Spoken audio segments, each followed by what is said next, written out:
पूरे हिंदुस्तान में मुसलमान अपने बेटे का नाम औरंगजेब रखता है क्या? मैं आपको पूछ रहा हूं, क्या अपने बेटे का नाम कोई मुसलमान औरंगजेब रखता है? नहीं। क्यों? क्योंकि औरंगजेब ने अपने बाप को जेल में डाला था, अपने भाई की गर्दन काटी थी, अपनी बहन की शादी इसलिए नहीं होने दी ताकि कोई हिस्सेदार न बन जाए, जिसको चाहे मार सको। औरंगजेब का नाम कोई मुसलमान बेटे के लिए नहीं रख सकता तो किसी नगर के लिए कैसे रख सकता है? मैं अकोला वालों को पूछ रहा हूं। तो औरंगजेब का नाम दिया जा रहा है, उसका पोस्टर लगाया जा रहा है, आजकल उसके मजार बना दिए हैं।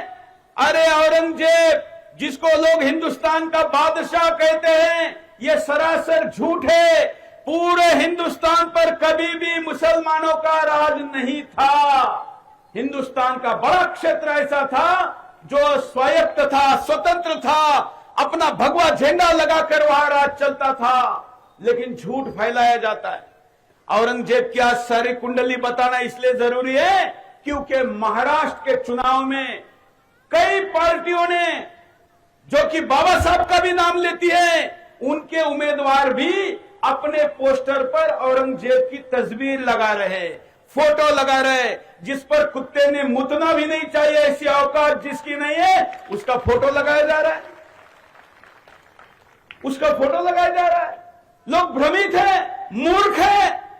अरे कौन औरंगजेब? क्या संबंध उसका? वो महाराष्ट्र का दुश्मन, मानवता का दुश्मन, दरिंदा। और उसके आजकल उसके मजार पे लोग माथा टेकने के लिए जा रहे हैं। ये दोनों हैदराबाद के नमक हराम, मेरे मुंह से कुत्ता आ गया था लेकिन कुत्तों का अपमान होगा इसलिए दोनों को कुत्ता नहीं कह रहा हूं। दोनों सुअर वहां जाते हैं माथा टेकने। वैसे इस्लाम में मजार मंजूर नहीं है, मजार होना गैर इस्लामी है, लेकिन राजनीति के लिए जो जो चलता है, इनके लिए सब कुछ चलता है। उस औरंगजेब का पोस्टर लगाया जा रहा है।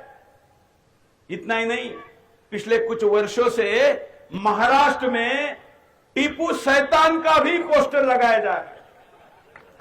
और मुझे पता चला कि यहां से कांग्रेस का उम्मीदवार है, उसने टीपू शैतान सेना बना के रखी हुई है। टीपू कौन है? कैसा सुल्तान हुआ भाई? ये टीपू सुल्तान कहां से हुआ? सुल्तान का मतलब होता है पूरे देश पर जिसका राज था। ये तो आज के कर्नाटक के 10-20% पर भी इसका राज नहीं था। वो भी राज कैसे आया?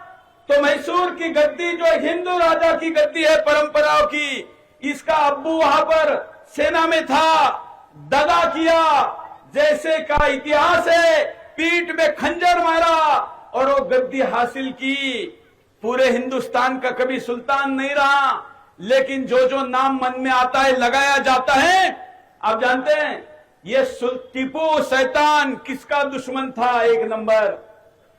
हम आप लोगों को पता ही नहीं।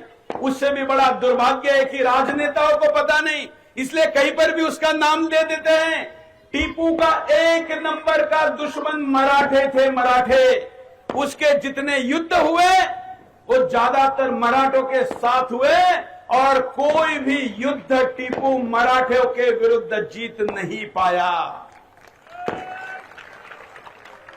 मतलब मराठों ने जाकर वहां कर्नाटक में जिसको गाड़ दिया, उसके भूत को लेकर अगर यहां आकर कोई राजनीति कर रहा है तो सरासर गलत है। और इसलिए औरंगजेब, टीपू सुल्तान के नाम पर यहां जो राजनीति हो रही है, आपको लोगों को पता होना चाहिए। मैं वैसे राजनीति की बात नहीं करता, कभी दलों का नाम नहीं लेता, लेकिन मुझे बड़ा गुस्सा आया है कि आखिर कांग्रेस ने कैसे टीपू सेना चलाने वाले व्यक्ति को उम्मीदवार बनाया। कांग्रेस जवाब दे।